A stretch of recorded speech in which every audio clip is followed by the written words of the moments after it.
gracias a todos los presentes por estar aquí en este día. Muchas gracias a todas las personas del Instituto, a todos los que han tenido que ver con esta invitación. Felicitarlos en primer lugar por su presencia y por su iniciativa de formar parte de este tipo de diplomado en línea, que de seguro estoy segura que va a darles, a otorgarles muchísimas herramientas para su formación y su desempeño profesional de manera efectiva. También quisiera felicitar a la iniciativa también del Instituto, del Laboratorio de Cohesión Social, por fomentar este tipo de propuestas para la formación profesional de todos ustedes. Comentarles y agradecerles que es mi primera vez aquí en Oaxaca. Estoy muy feliz de estar acá. Es un estado maravilloso. Me falta muchísimo por conocer. Espero que no sea la primera oportunidad de poder estar acá, que se repita muchas veces más. La iniciativa, o sea, hablar del municipalismo y transparencia, parte de una motivación profesional que tengo desde que soy estudiante y desde una inquietud de incentivar y necesidad como profesional y como académica de ver el municipio, digamos, en la parte superior de la sociedad y de revitalizar, la necesidad de revitalizar el municipio y de que todos lo veamos como eso, como una gran necesidad actual.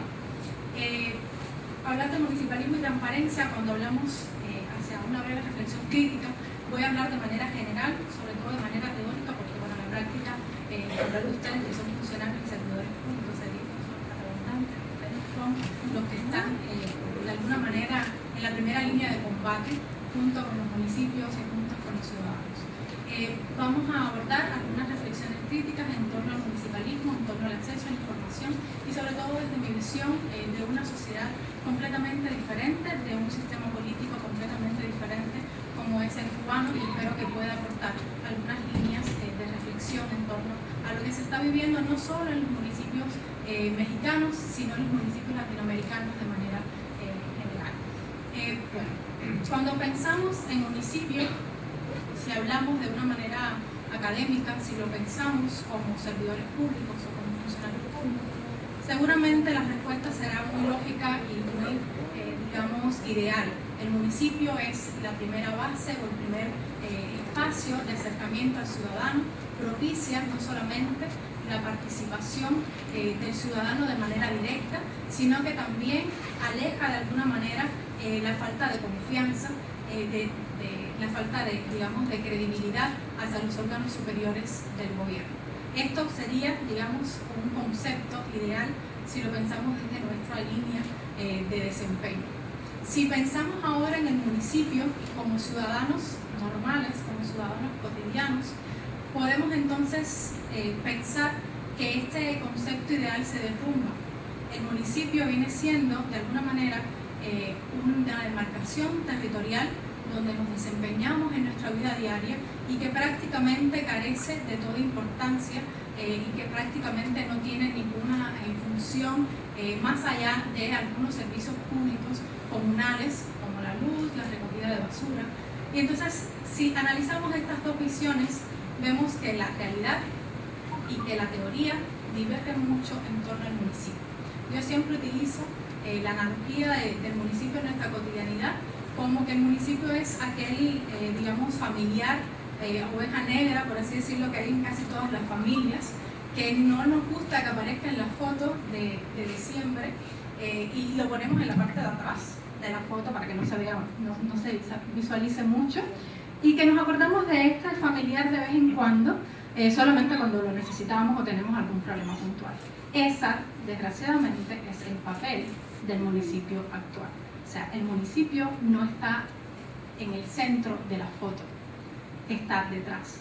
Y nuestra función como académicos, como funcionarios y como servidores sería entonces revitalizar, robustecer el papel del municipio por todo lo que implica. Hablar de municipio aquí en Oaxaca, como ya habían hecho mención, es un poco también peligroso, redundante, con 570 municipios, o sea, se dice rápido, pero realmente la labor de ustedes es sumamente importante para fortalecer el papel de las comunidades y para fortalecer y volver a privilegiar al municipio como un espacio realmente de democracia, de espacios democráticos y de políticas públicas de transparencia. Entonces, me planteo dos preguntas muy generales que vendrían siendo, en primer lugar, ¿qué es el municipio? ¿Y por qué visualizarlo como aspecto central para el desarrollo de las políticas públicas de transparencia? El municipio tiene diferentes acepciones, ha sido considerado de diferentes maneras, muchas veces, incluso a veces confundiéndolos, y en primer lugar es considerado como lo local, todos lo sabemos, o sea, pensamos en un municipio como un espacio local, como una restricción o como un espacio, una demarcación territorial restringida. Otro de los conceptos que estamos acostumbrados en la academia a analizar, el municipio como lo comunal, que ya viene siendo como un conjunto, grupo de personas dentro de esta demarcación territorial. La comunidad local viene siendo la integración de diversos núcleos sociales. Esta comunidad local va a ser instintiva, natural, formada a partir de determinadas cohesiones, sobre todo de agrupaciones familiares, de vínculos familiares o de vínculos sociales de manera general. Otro concepto ha sido visto el municipio como aquella sociedad local, o sea, la comunidad local, este grupo de personas con determinados fines, con determinada cohesión, ya con una razón y una conciencia de estos fines. Es por lo tanto una estructura sociodemográfica de la sociedad. El municipio, planteo dos conceptos fundamentales para un poco entenderlo y contextualizarlo posteriormente. Considera un gran municipalista cubano que es en razón a su gobierno y la administración, la organización político-administrativa de la sociedad local. Otro concepto, ya incluso un poco más elaborado y más cercano a lo que hoy en día entendemos, es el concepto del uruguayo Daniel Hugo Martins, que considera al municipio como una institución político-administrativa territorial basada en la vecindad y organizada jurídicamente dentro del Estado para resolver las necesidades locales, para resolver los problemas públicos, en coordinación con otros entes territoriales y servicios estatales. Un poco para contextualizar este concepto, utilizo dos ejemplos de cómo se pueden ver constitucionalmente el municipio. El municipio, dice la Constitución cubana, es la sociedad local con personalidad jurídica a todos los efectos legales, organizada políticamente por la ley en una extensión territorial determinada, por necesarias relaciones económicas y sociales de su población y con capacidad para satisfacer las necesidades mínimas locales. Hago un señalamiento y por eso es que comparo un poco, utilizo estos dos ejemplos para de alguna manera decirle qué privilegiados son ustedes los mexicanos en cuanto a la regulación constitucional del municipio. Eso es lo único que dice la Constitución cubana, mi Constitución, acerca del municipio. Nunca esas necesidades mínimas locales que se establece al final del artículo van a estar argumentadas en ninguna ley adjetiva. Por lo tanto, el municipio en Cuba es un ente totalmente desdibujado. No se saben cuáles son las competencias del municipio y nunca se ha sabido tampoco cuáles son las funciones y los servicios públicos estrictos a los cuales va a responder el municipio. Sin embargo, la Constitución mexicana en su artículo 115 habla de un municipio libre, habla también de un municipio gobernado por un ayuntamiento, y aquí lo dejé, aquí lo corté porque realmente es muy extenso. Habla de las atribuciones de los municipios, habla de las facultades, incluso de una autonomía financiera que tienen los municipios. Eso, señoras y señores, aquí presentes, es teoría. Esto es lo formal, cuando sabemos que en la práctica ni en los municipios cubanos ni en los municipios mexicanos, y me atrevo a decir en los municipios latinoamericanos, se adolece realmente de una práctica y de una función efectiva del papel municipal. Esto, en esencia, constituye una letra muerta. ¿Por qué entonces el municipio? ¿Por qué revitalizarlo? ¿Por qué hablar de él? Yo creo que la respuesta viene en gran medida si analizamos los principios teóricos del municipio. ¿Qué es lo que tienen los municipios? ¿Qué es lo que poseen? ¿Qué lo hacen tan importantes para nuestra cotidianidad y para el desarrollo de estas políticas públicas como el acceso a la información, transparencia, gobierno abierto y demás? El primer principio es el principio de autonomía. La autonomía es considerada como aquella potestad de los municipios para darse sus propias cartas municipales, para autogestionarse, para autogobernarse, incluso para dictar no solamente sus propias normas, sino también administrar sus bienes y conducir sus actividades financieras. Este es como digo, un principio teórico. Ustedes seguro en la práctica, en su función cotidiana, pueden analizar que no es así. O sea, en los municipios latinoamericanos tenemos un gran, digamos, legado de centralización y somos completamente dependientes de una estructura vertical de poder. Esto constituye una limitación completa del papel del municipio, porque en primer lugar no tenemos recursos. Los municipios no tienen recursos para poder autogestionarse y para poder implementar este desarrollo local del cual tanto hacemos uso la palabra, pero sin embargo no la conocemos todavía porque es imposible si no se tienen los recursos y si no se tienen el manejo de dichos recursos. Esto propiamente también, esta autonomía, la vemos, digamos, limitada también en materia política. O sea, los municipios dependen totalmente de este control vertical de poder, de este elemento vertical de poder. Por lo tanto, autonomía, digo yo, considero igual a descentralización, lo que se ve en la práctica vulnerada grandemente por la centralización de los espacios municipales. Digamos que de alguna manera se ha confundido un poco, yo pensando positivamente en torno a todos los estados, se confunde un poco con el término soberanía, que es un principio inalienable. Hay un gran tabú en torno a la autonomía municipal. Hay un gran miedo por parte de los niveles centrales de gobierno de dotar a los municipios de determinadas capacidades que son necesarias para el desarrollo de estos. Otro principio, y considero y voy a puntualizar acá, que es un principio muy importante y que les toca muchísimo a ustedes por la gran profusión y cantidad de municipios que poseen, y el cual se hacía mención también en esta mesa anteriormente, es el principio de heterogeneidad municipal. Es un principio olvidado porque sabemos que hoy en día, debido a la homogeneidad, que lo veremos más adelante, el municipio se encuentra encasillado, se encuentra prácticamente igual en todos los sentidos. Hemos copiado, hemos hecho un copia y pega de todos los municipios son iguales. En México todos los municipios tienen la misma estructura y eso es un peligro para, no solamente atenta contra, digamos, las particularidades del municipio, sino que lo limita, sino que lo resquebraja las iniciativas propias de cada espacio local. La heterogeneidad plantea un gran municipalista cubano, que es el que más ha trabajado en Latinoamérica sobre este principio. Plantea 4 notas importantes de este principio de heterogeneidad, que no es nada más que cada municipio es diferente y debe ser tratado de forma diferente. En primer lugar, plantea la simetría. Él plantea que todos los municipios son asimétricos, o sea, hay un mapa municipal diferente, y está de más decirlo aquí. O sea, cada municipio que ustedes cuentan tienen una población diferente, tienen incluso un clima diferente, y todos estos factores van a contribuir a que sean únicos, sean totalmente y deban ser tratados de una forma prioritaria y de una forma individual, no de forma colectiva. La diversidad también hemos intentado y habla de que las organizaciones sociales y políticas no tienen por qué ser iguales en todos los municipios. No todos los municipios quizás tengan la capacidad económica, social, de contar con, digamos, con un instituto o con un comité de transparencia, por ejemplo. Quizás no lo tengan, quizás no lo necesitan, pero sin embargo, por ley queremos encasillar a todos los municipios y poner a todos los municipios en el mismo molde.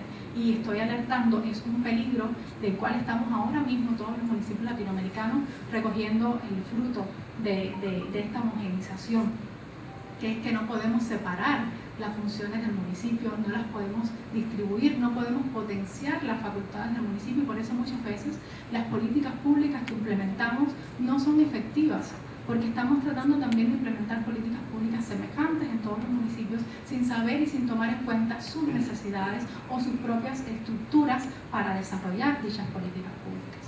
Otro de los principios del pluralismo, otro de, digamos, estas notas distintivas de este principio de heterogeneidad va a ser el pluralismo jurídico, que es que junto al régimen jurídico general pueden cohabitar tratamientos especiales o diferenciados para determinados municipios.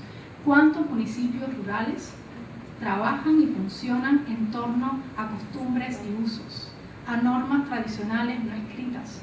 Y no los podemos obligar y no los vamos a poder obligar, aunque lo establezcamos, aunque estén de acuerdo, a asumir las normas de nosotros. Por ejemplo, los municipios rurales, me gusta mucho el tema de la ruralidad, son muy diferentes a los urbanos y eso se nos ha olvidado por completo. en el tema de municipalismo. Queremos copiar que todos sean iguales y no, tienen sus propias normas de autogestión, tienen sus propias formas de autogestión, y hacerlo de esta manera, o sea, imponerle una forma de participar, una forma de normatividad, es dejarlos al olvido, o sea, castrarlos de alguna manera, usando la palabra, y quitarle la legitimidad que tiene sus usos y costumbres ancestrales, y realmente no va a desarrollarse las políticas públicas de esta manera, no van a ir por buen camino las políticas públicas. La multiplicidad habla también en relación al rango competencial de los diferentes entes municipales, que pueden ser diferentes. Los entes municipales no tienen por qué tener el mismo rango o las mismas características o las mismas funciones o las mismas atribuciones, ¿sí? Por esto mismo, y este mismo ejemplo que ponía, de que un municipio rural nunca va a ser igual que un municipio urbano, y esas son consideraciones que hay que tomar. Este es el mapa, o este es el principio teórico, ¿no? En la realidad y en la práctica sabemos, que es lo que venía comentando, que entra en contradicción o un contrasentido el principio de homogeneidad. Este principio, que ya decía, de encuadrar, de encasillar a todos los municipios por iguales, y el copia y pega de las funciones en todos ellos. Por lo tanto, la homogeneidad, que constituye, ya digo, un peligro, tiene algunas notas. Primero, considera un mismo régimen de organización política, lo que conlleva a su vez a la identidad de los órganos existentes. Otra de las características de la homogeneidad son atribuciones de idénticas facultades a todos los municipios, desconsiderando o desconociendo sus particularidades. Y en último lugar, esto conlleva a su vez, lo que he comentado, a la insuficiencia de la estructura municipal para cumplir su cometido público. Las políticas públicas, entonces, si no se toman en cuenta estas consideraciones, la transparencia, el gobierno abierto, la integridad pública, todos esos conceptos de los cuales nos hemos adueñado como espacio, no van a surtir efecto, no van a tener un resultado positivo, porque no estamos considerando las particularidades de cada región. Otro principio del municipio es la relación articulación, y yo creo que acá hay, digamos, como una especie de abuso de este principio, que habla del municipio como parte de este espacio, de este eje vertical de poder, y que no puede estar aislado el municipio de este eje, sino que en vez, no solamente hay una relación, no hay una subordinación del municipio a espacios centrales, sino también que existe, digamos, una especie de relaciones de colaboración, relaciones de coordinación, que también son importantes. Digo que hay abuso de este principio porque nuestros municipios realmente se han articulado demasiado con el nivel central de gobierno, al punto que a veces es prácticamente imposible diferenciar o visibilizar las facultades y los principios del municipio de manera general.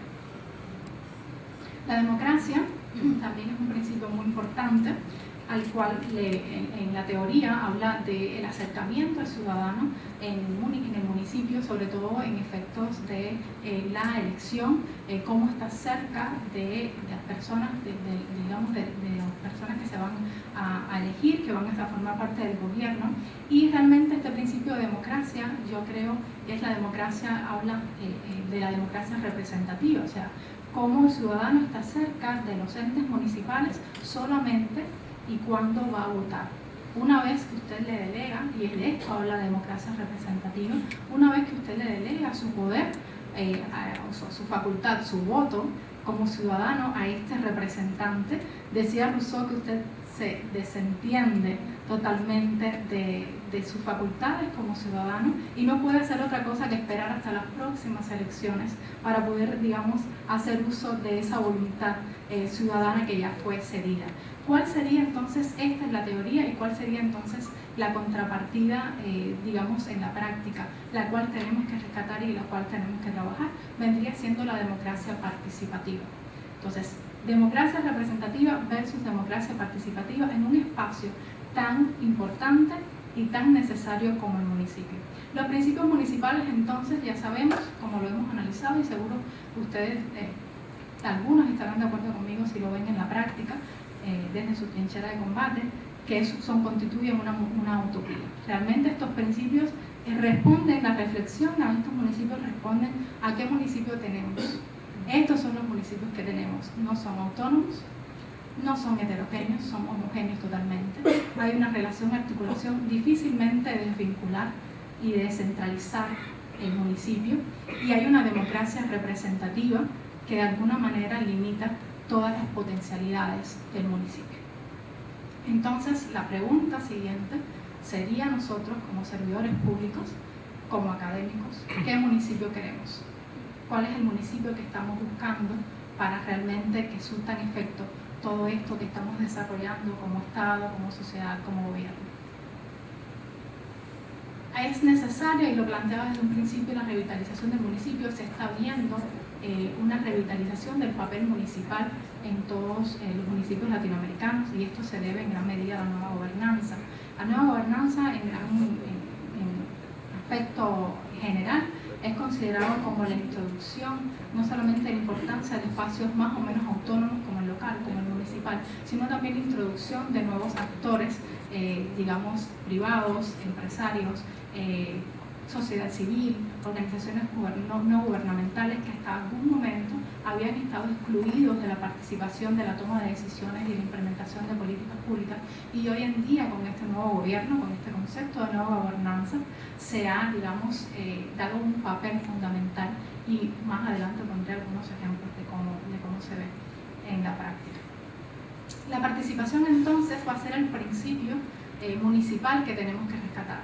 Esta participación va a ser, digamos, la base del municipio que queremos. No el municipio que tenemos, sino el municipio que queremos. ¿Por qué? Ya lo habíamos dicho. El municipio aborda y es el primer espacio, la primera línea de acercamiento al ciudadano, y por lo tanto propicia y debe propiciar una participación activa, no solamente del ciudadano, sino también del gobierno. A veces pensamos en participación y pensamos que el ciudadano es el único que tiene que participar. Y veremos y sabemos que a partir de incluso de las políticas de transparencia se debe fomentar una participación proactiva y una participación de ambas líneas de trabajo. La participación es considerada como el proceso mediante el cual se integra el ciudadano en forma individual o colectiva en la toma de decisiones, la fiscalización, el control y la ejecución de las acciones que afectan algún ámbito de la esfera pública, de la esfera social, ambiental, etc. La participación, vemos ahí, es cómo el ciudadano se integra. Yo digo que es cómo el ciudadano se integra y cómo el gobierno también se integra en esa toma de decisiones. Hay varios tipos de participación que también responden un poco a este concepto de ver la participación como una forma unilateral, ¿no? Donde el ciudadano es el agente activo, por así decirlo. La participación de gestión, que se refiere, digamos, a la administración compartida de determinadas políticas públicas, donde interviene el Estado junto con otras instituciones. La participación de control, que es la que deberíamos o se vería relacionada con la transparencia, que es cuando el ciudadano demanda una fiscalización, una transparencia en la gestión por parte de los gobernantes. Y la participación reivindicación es cuando la ciudadanía adquiere, conquista derechos sociales determinados, pueden ser sociales, ambientales, económicos. Y los ciudadanos, por supuesto, a partir de esta participación, se organizan para presionar y manifestar sus posiciones. Las características de la participación ciudadana hablan un poco también de la relevancia y la trascendencia de la participación como parte esencial, no solamente del municipio, sino también, que lo veremos, va a unir a las políticas públicas de transparencia y el acceso a la información.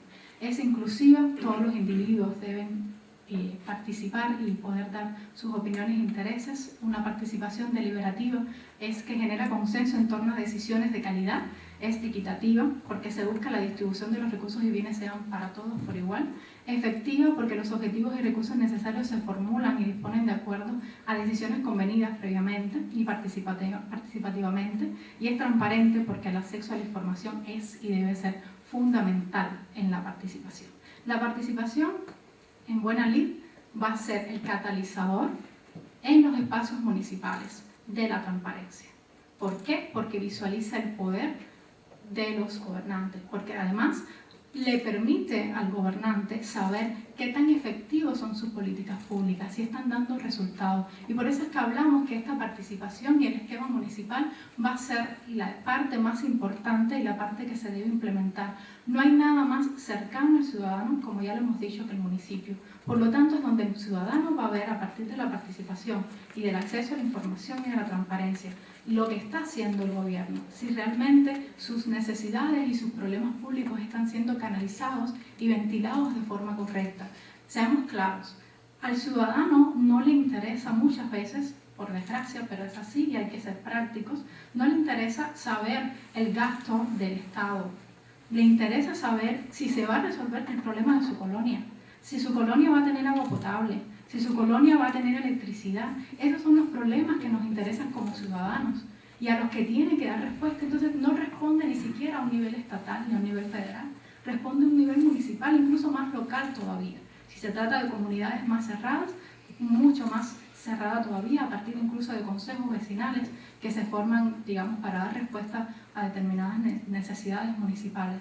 O sea, no podemos pensar y poder estar, digamos, en esta utopía de que el ciudadano necesita y participa de una forma general. No, lo hace desde su problema puntual, desde sus necesidades básicas. Y entonces no podemos esperar que un ciudadano en el municipio,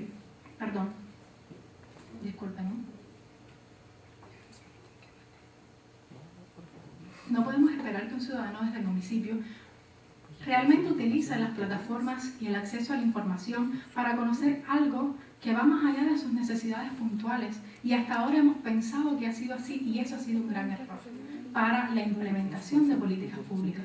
Porque las políticas públicas entonces responden a partir de este criterio a cuestiones estatales y no a cuestiones locales, no a lo que le interesa al ciudadano y lo que quiere resolver en su cotidianidad.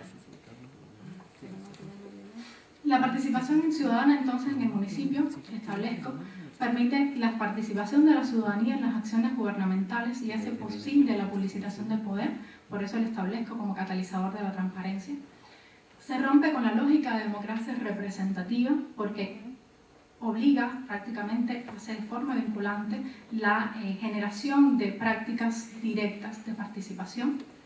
Permite incorporar mecanismos de democracia participativa inherentes al espacio municipal, que más adelante hablaré sobre esto.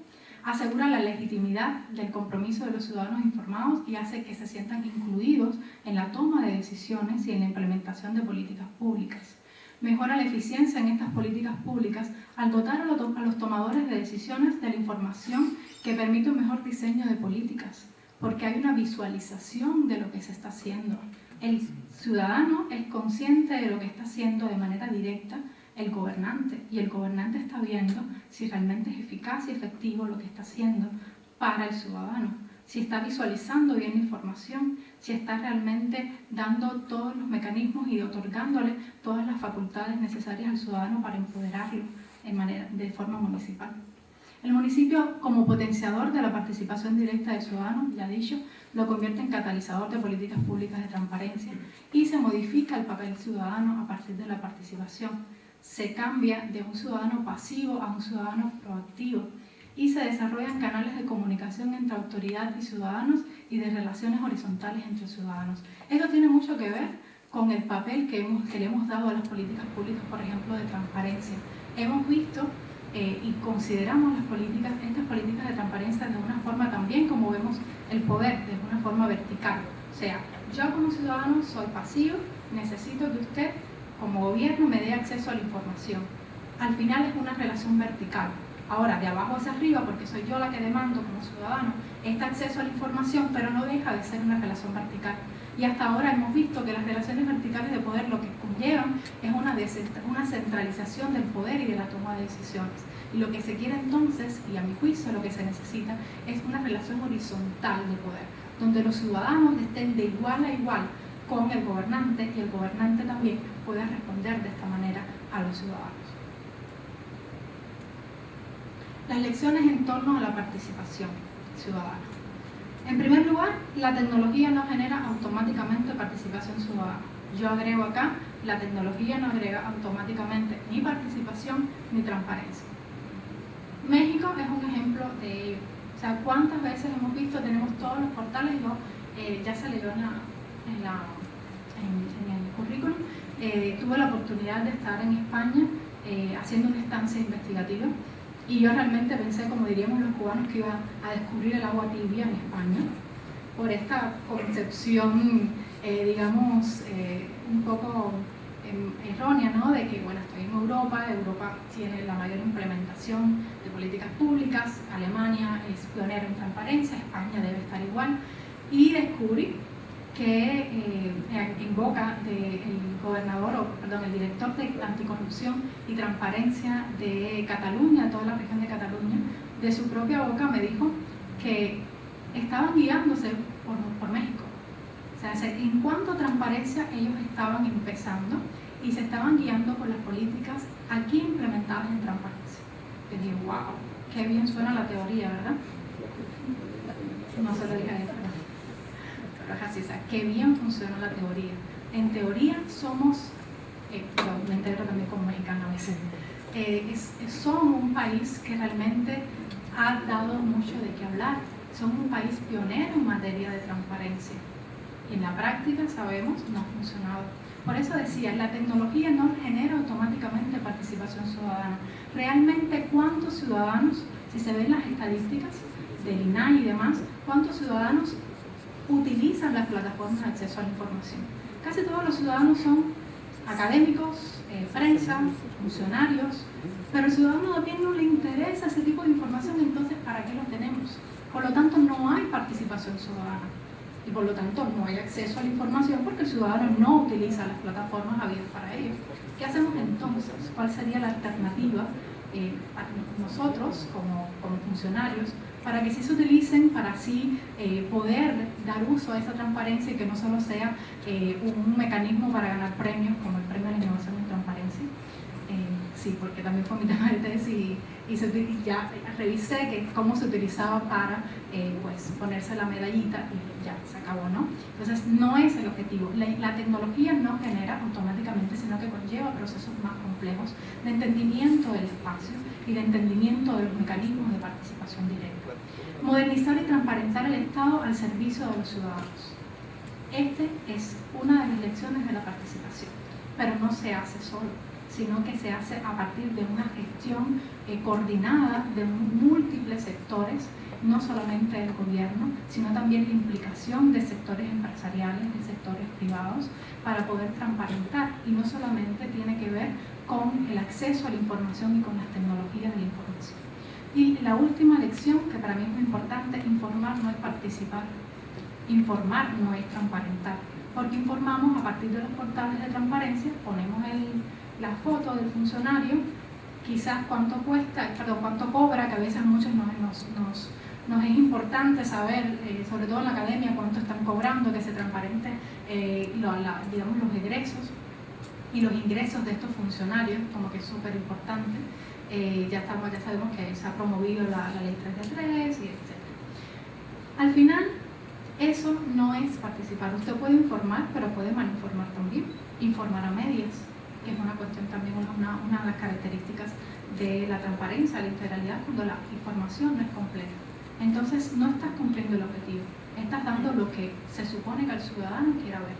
Y ahí hay un gran peligro, porque sabemos que entonces estamos dando pie a la opacidad y estamos dando pie a la corrupción tan temida por todos nosotros.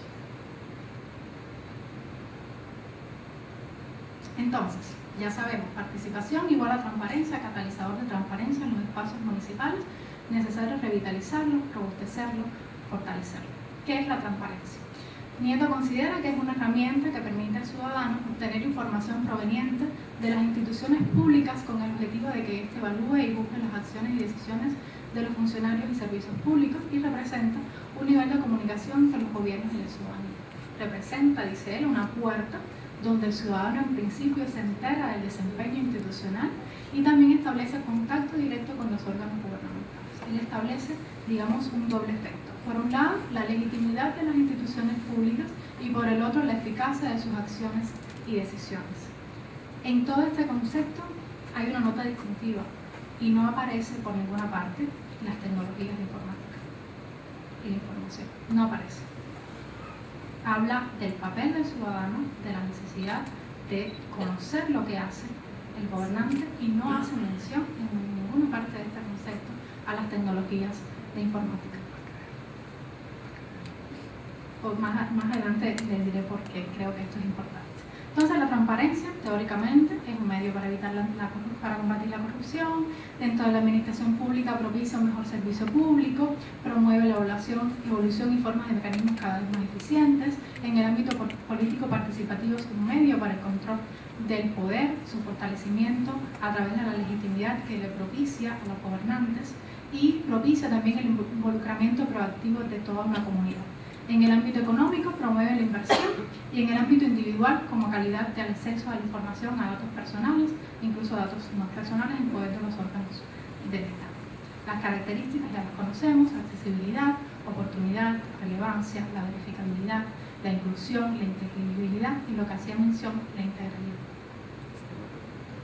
Entonces, ya sabemos, participación entonces, considero yo, más que es igual a transparencia o como un catalizador de transparencia, es una transparencia necesitada y lo que necesitamos es una transparencia participativa en el espacio municipal que recojan todos estos principios de democracia participativa olvidados y, digamos, echados a un lado por la democracia representativa, que si bien es muy importante, ahora mismo no cumple el papel que tendría que cumplir en nuestras sociedades. ¿Cuáles son las lecciones de esta transparencia participativa? ¿Por qué hablo de transparencia participativa? En primer lugar, yo creo que la primera lección y lo primero que debemos llevarnos como funcionarios, como académicos, como actores, como ciudadanos, es volver a lo esencial. Esto significa olvidar lo barroco de las políticas públicas y es lo que hacía mención de por qué la información, por qué el concepto de transparencia que hacía mención anteriormente no menciona a las tecnologías de la información, ¿ya? ¿Por qué? Porque, bueno, ustedes más que yo saben, ustedes son la capital del barroco latinoamericano con su hermosa iglesia de Santo Domingo. ¿Qué significa olvidar lo barroco en las políticas públicas? Lo barroco, sabemos, es el adorno, el exceso de adorno, el exceso de ornamentación en una obra artística, ¿no? Y digamos, esto es lo que sucede en las políticas públicas de transparencia. Nos hemos encargado de adornar las políticas de transparencia. Gobierno abierto por aquí. No estoy en contra del gobierno abierto, lo considero una herramienta esencial, pero estoy hablando de lo barroco, o sea, del adorno, de la ornamentación, de dotarle de más capacidades a las instituciones, de ponerle un nuevo nombre: hoy gobierno abierto, mañana integridad pública, pasado sistema nacional anticorrupción, etcétera, etcétera. Y así vamos a seguir sucesivamente poniéndole nombre y buscando nuevas formas de hacer la política pública. Y nos estamos olvidando, detrás de toda esta ornamentación, de la parte básica, de la obra que está detrás de todo lo dorado, de todo lo trabajado, de toda la madera, que es la transparencia. ¿Por qué? Porque hemos considerado que transparentar es igual a acceso a la información y acceso a la información es igual a tecnologías de la información, cuando no es así. ¿Qué sucede entonces con estos municipios que no tienen portales de transparencia? ¿Cómo participan? ¿Cómo transparentan? ¿Cómo se autogestionan? No tienen acceso a la información, no tienen portal de transparencia y por lo tanto no son transparentes, o no podemos o no debemos implementar políticas de transparencia y acceso a la información para que estos ciudadanos también conozcan de forma cercana lo que está haciendo el ciudadano, en qué se está gastando los recursos municipales. Creo que por ahí habría una buena reflexión. La segunda lección, considero que tiene esta transparencia participativa, es utilizar, como ya había dicho a lo largo de toda esta conferencia, los esquemas de participación directa. Esto es incentivar un mecanismo de participación directa donde se visualice, se visibilice el actuar del gobierno y, como ya había dicho también, donde el gobierno vea cuán efectivos son sus políticas públicas. Esto es consulta popular. Se ha olvidado por completo la consulta popular y qué mejor espacio que el espacio municipal para implementarlo. La rendición de cuentas es un mecanismo súper necesario y posiblemente utilizado en muchas comunidades de una forma, digamos, tradicional y de una forma no formal, valga la redundancia. La revocación de mandato lo tenemos reconocido en la Constitución, lo digo porque también como en mi espacio municipal cubano, todos estos principios están reconocidos y no se hace uso de ellos. Hice un estudio cuando mi licenciatura y prácticamente en 10 años había una revocación de mandato de un delegado municipal.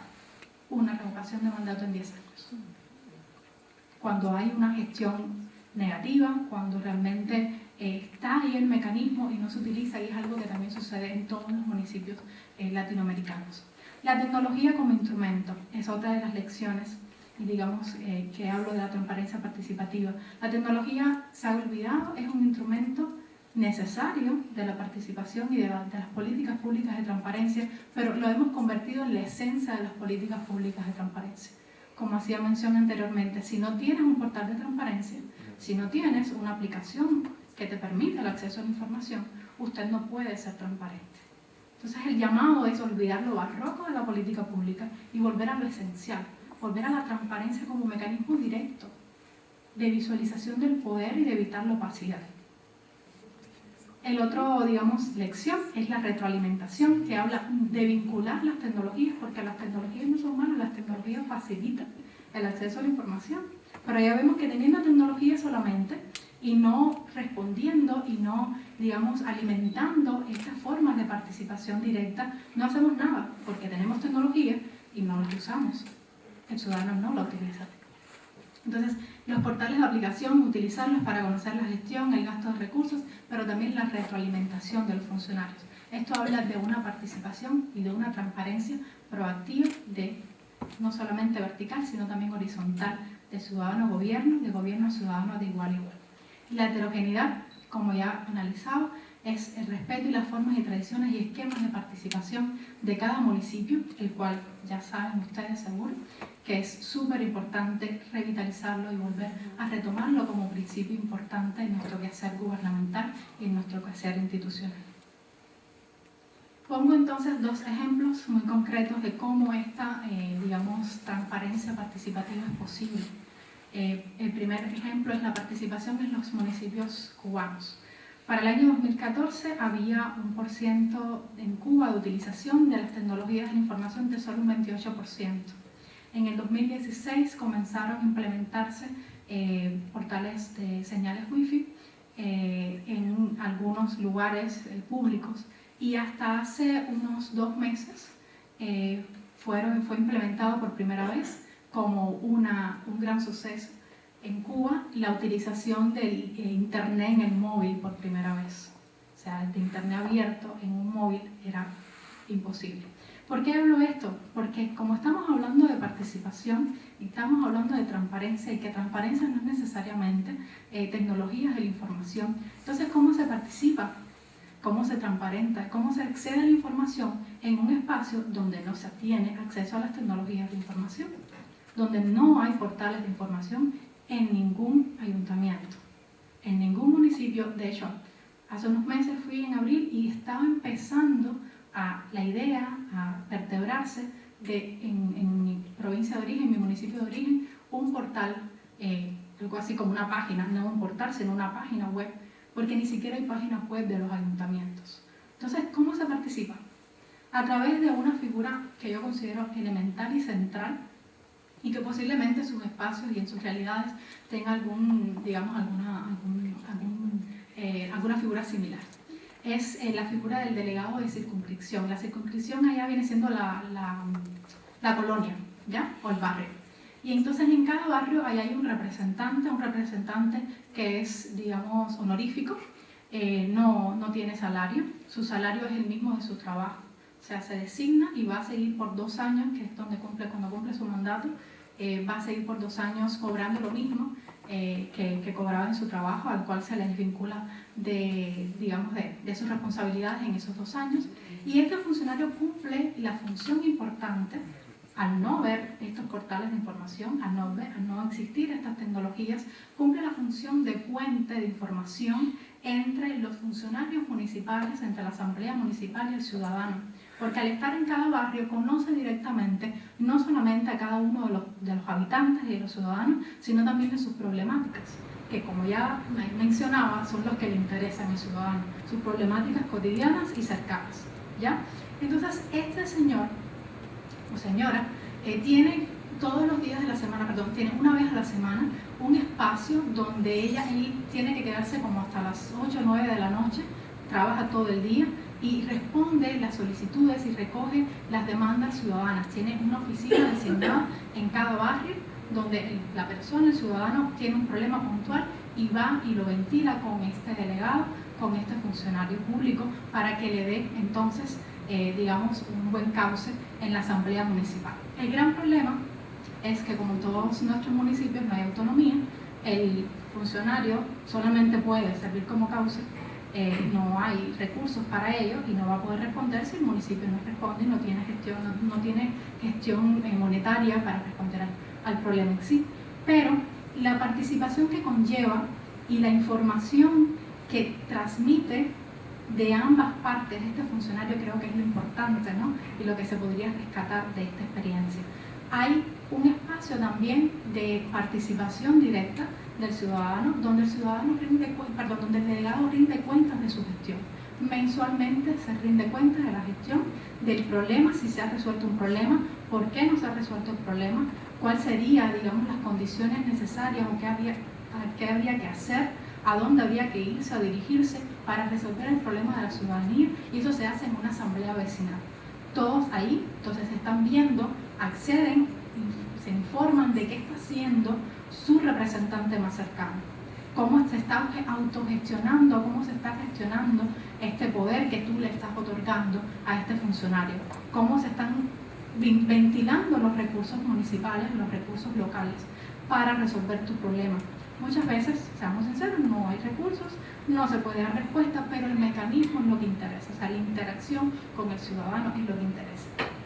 Otra cuestión importante es también, a partir de esta vinculación, cómo incluso hay revocación de mandato, aunque no se utilice, hay una consulta popular en cualquier problema que haya. Ahora estamos en un proceso en Cuba de reformulación de la Constitución y todo eso se habla y se realiza a través de consultas populares municipales, incluso barriales, y se ventilan a través de estos funcionarios. O sea, hay formas de participar, hay formas de acceder e implementar la visibilización de lo que se está haciendo en la gestión pública, que no necesariamente responden a las formas tradicionales, a las formas modernas de ver la transparencia o de ver las tecnologías en función del ciudadano. Otro ejemplo de participación y de transparencia, y ya con esto cierro, es el ejemplo de Hermosillo Cómo Vamos. Yo me desempeño profesionalmente en Sonora y en el municipio de Hermosillo tuve la oportunidad de ser redactora responsable de una agenda ciudadana de políticas públicas que se les dio a todos los aspirantes a la alcaldía de Hermosillo. Esta iniciativa fue creada y originada por una institución, digamos, no gubernamental, apartidista, que se llama Hermosillo Cómo Vamos, y que aunó a grandes grupos de académicos, funcionarios, sector privado, empresarios, para ver cuáles eran los problemas de Hermosillo. Primero se hizo una gran encuesta que duró aproximadamente como 6 meses, donde se ventilaron los problemas, cuáles eran los problemas que les preocupaban a los hermosillenses, y a partir de esta, digamos, diagnóstico inicial se formuló con estos funcionarios una agenda de políticas públicas que era obligatorio que cada uno de los aspirantes a la alcaldía firmara y que ya lo tiene la actual alcaldesa de Hermosillo y que tiene que implementar porque se firmó de manera pública, o sea, que va a trabajar en torno a determinadas líneas de problemas públicos necesarios. La gran relevancia de este espacio, no solamente como participación municipal y como, digamos, contención de diferentes actores, fue que la transparencia se utilizó y fue tema transversal en la agenda ciudadana. O sea, no solamente para atacar un problema como la corrupción, sino que aparte de eso, la transparencia era necesaria, fue un eje transversal en cada uno de los problemas públicos de la sociedad hermosillense. La propuesta sería entonces alentarlos a ver, digamos, lo que podría llamarse sus experiencias de fracaso en cuanto al ámbito municipal y en cuanto al ámbito de transparencia, no como un fracaso en sí. Yo siempre hago alusión al criterio de Goody, que de estas prácticas no exitosas se pueden sacar muchísimas líneas de aprendizaje, se pueden sacar modelos para, digamos, trabajar sobre ellos, a partir de su experiencia municipal, a partir de lo que quizás se ha hecho mal hasta ahora, se puede robustecer el municipio, se puede revitalizar el municipio y ponerlo entonces, como ya había dicho anteriormente, en el marco de la foto, en el eje central de esta foto de familia que queremos que esté el municipio.